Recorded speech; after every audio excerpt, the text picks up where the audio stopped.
द्वारकाधीश का, मेरा नाम सुदामा है। द्वारपाल कहने लगे, कौन कहेगा तुम्हें देख करके कि तुम द्वारकाधीश के मित्र हो?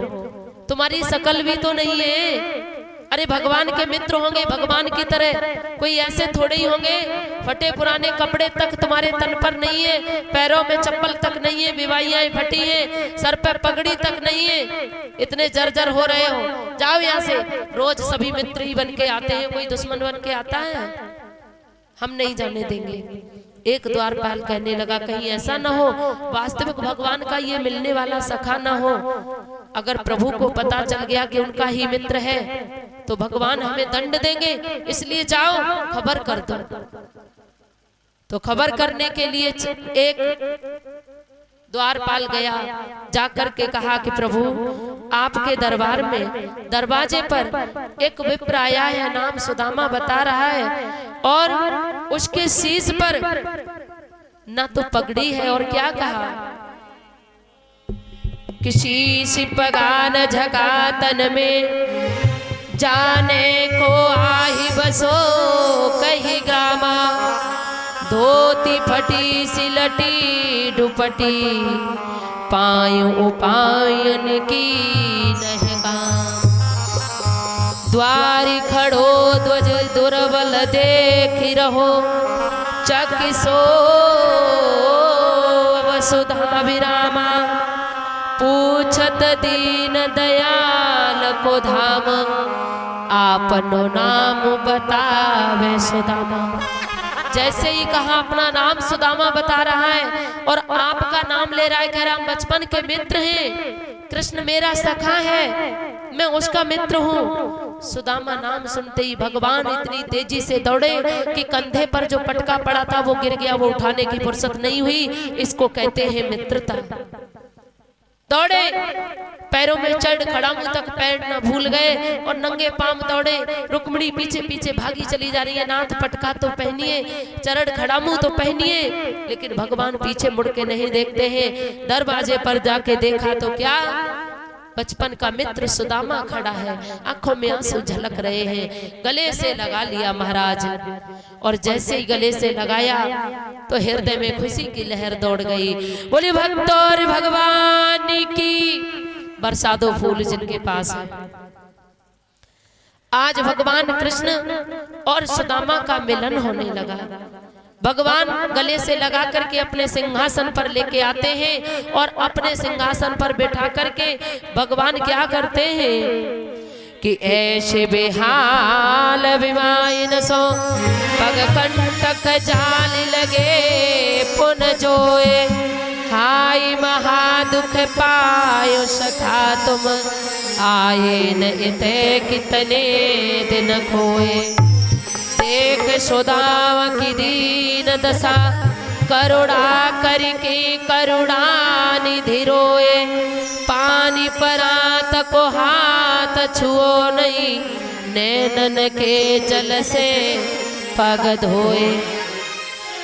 आज मित्र की दशा को देख करके सिंहासन पर बिठाया और हालत देख करके भगवान इतना रोए कि सागर में जल मंगवाया सुदामा के चरण धुलने के लिए, लेकिन उस जल की आवश्यकता ना रही। आंखों से निकलने वाले आंसुओं से सुदामा जी के चरणों को धो डाला। और महाराज पूछने लगे, कहिए भाभी जी कैसे रहती हैं? तो कहने लगे जैसी हमारी हालत है वही तुम्हारी भाभी जी की है। विश्वकर्मा को आदेश दिया, जाओ जैसी द्वारकापुरी बनी है वैसी ही सुदामापुरी का निर्माण करो। आज भक्तों रात ही रात में सुदामापुरी का निर्माण हो गया। और जो माताएं चावल लाई हैं वो आकर के चढ़ा दे इधर। हाँ, जो माताएं चावल लाई हैं वहां चढ़ा दो, खाली जगह है आराम से। और सुदामा जी को स्नान कराया, सुंदर वस्त्र पहनाए। भगवान कहते हैं कि हमने तुम्हें वस्त्र पहना दिए, श्रृंगार कर दिया, भोजन भी करा दिया, लेकिन तुमने ये वाली बाएं तुमने ऊपर नहीं की। तो बोले इसमें दर्द होता है। भगवान बोले हमें दिखाओ। तो बोले नहीं नहीं, छूना नहीं, और ज्यादा होगा। भगवान ने दोनों हाथ पकड़े और सुदामा जी के हाथ ऊपर किए तो बगल में चावल की पोटली दबी थी वो जमीन पर गिर पड़ी। सुदामा जी के वो चावल देख करके भगवान कहते हैं, वाह दादा सुदामा, तुम्हारे सारे कर्म हो गए लेकिन चोरी की आदत नहीं गई। लेकिन चोरी नहीं कर रहे थे। सुदामा जी ने देखा यहाँ तो कंचन भवन है, क्या हमारे चावल खाएंगे तो शर्म से नहीं देते बनते। लेकिन भगवान कहते हैं ये मेरी भाभी के भेजे हुए, इसमें प्रेम भाव छुपा हुआ है, मैं इन्हें अवश्य खाऊंगा। आज भगवान ने चावल खाए, पहली मुट्ठी खाई, एक लोक दिया, दूसरी मुट्ठी खाई, 2 लोक दिए, तीसरी खाने को चले तो रुक्मिणी जी ने कलाई पकड़ ली, नाथ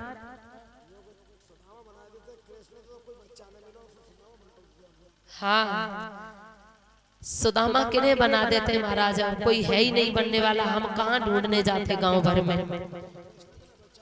कृष्ण अवतार के लिए तो कोई बालक नहीं मिला आपके गांव में, तो हम सुदामा बनाने के लिए अपने साथ थोड़े ही लेके आए हैं।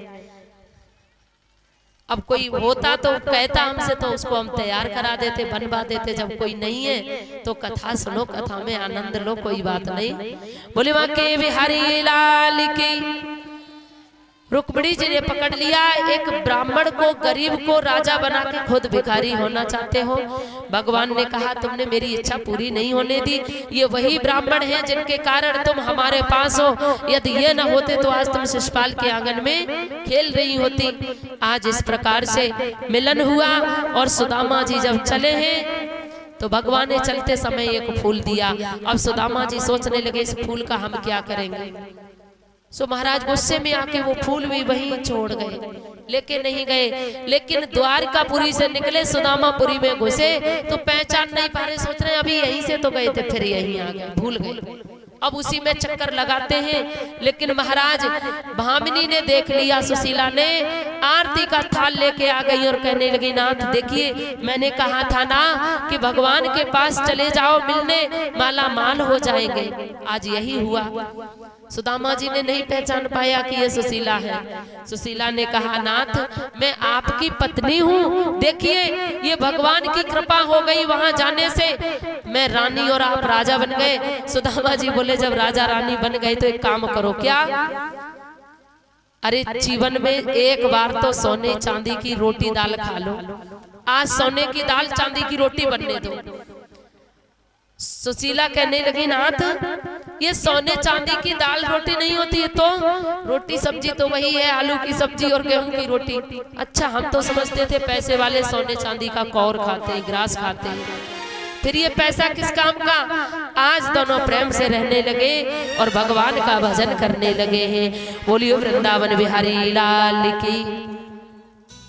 आज इस प्रकार से सुदामा जी का और कृष्ण का मिलन होता है। एक बार दोनों हाथ ऊपर उठा करके प्यार से सभी भक्त बोलेंगे राधे,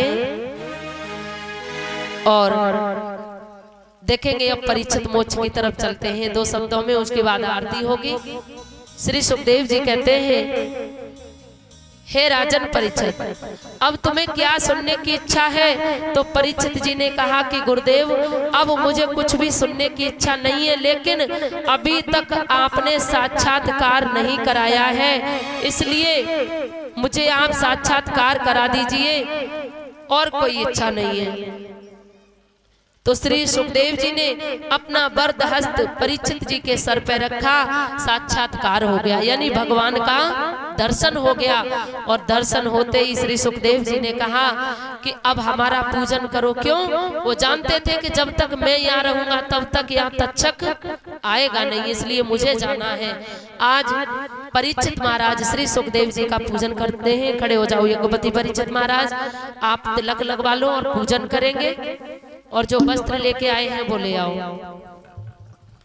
आज भक्तों श्री सुखदेव जी पूजन करके चले जाते हैं, और जब पूजन करके गए हैं तो पूजा के लिए परीक्षित महाराज के लिए पुष्प मंगवाए।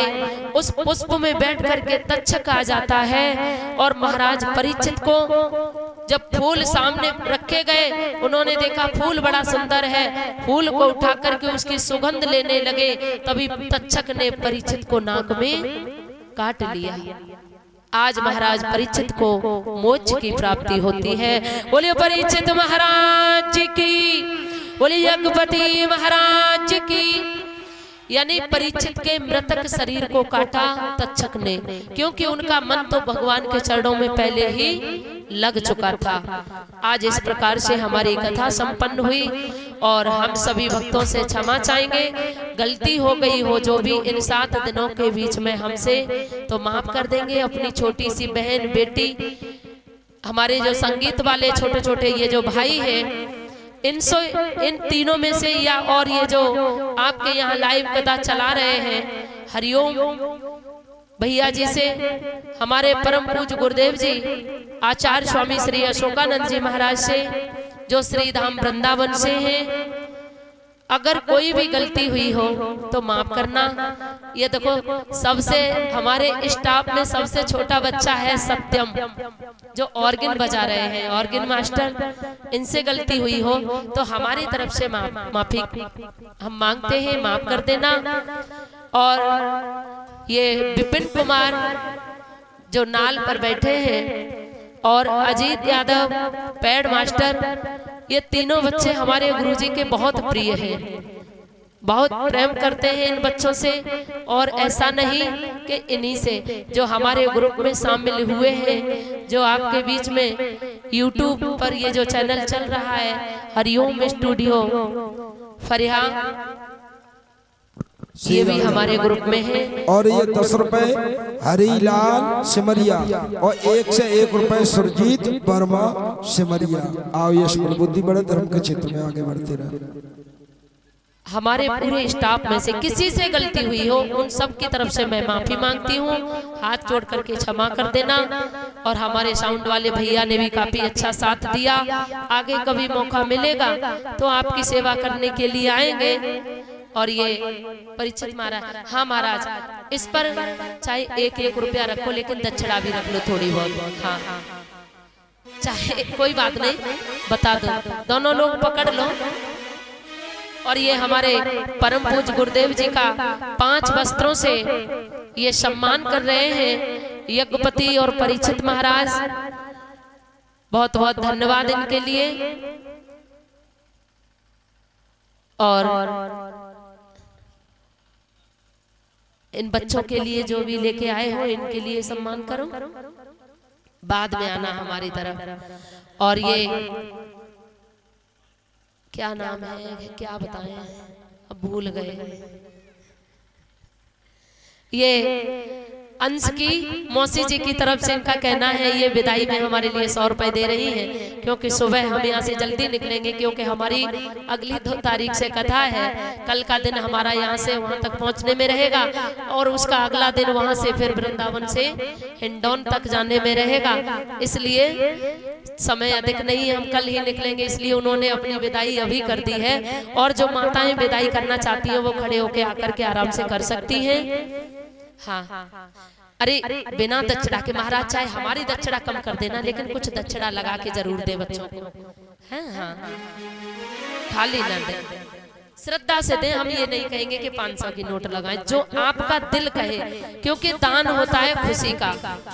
और अगर गला दबा के लिया जाए तो वो दान नहीं। क्यों? अगर देने वाले का भी दिल दुख जाए तो फिर वो दान अच्छा नहीं होता। दान वही है जो खुशी खुशी दिया जाए और खुशी खुशी लिया जाए। और हम तो यही कहेंगे, रब को देखकर कमल यूं ही खिलते रहे, हम और आप जिंदगी में यूं ही मिलते रहे। और कहेंगे कि सुखी बसे संसार सब, दुखिया रहे न कोई, यह अभिलाषा हम सब की भगवन पूरी होए।